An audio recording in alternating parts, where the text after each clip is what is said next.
I'm a graphic designer. This is my sketch.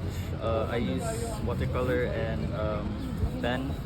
I found out about urban sketches because of them.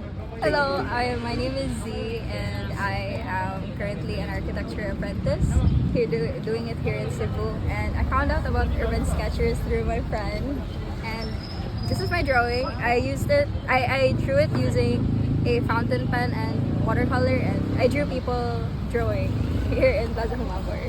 Hello, I am Jim Rafael. I'm from Guadalupe and I'm also an architecture graduate currently doing my apprenticeship here in Cebu. And this is my drawing. I use pens and then watercolors, and then I found out about Urban Sketcher Cebu through Facebook a long time ago, and this is the first time that we actually joined. What up? I'm John Datula, Tagaligria.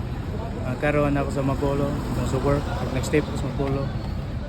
Akong gigamit nga media ni kay kini siya kana multicolor nga pen. Para nagod normal lang. O kani siya charcoal. Ako nang ipili kay easy ra man niya, more na sa ako ba. Oh my.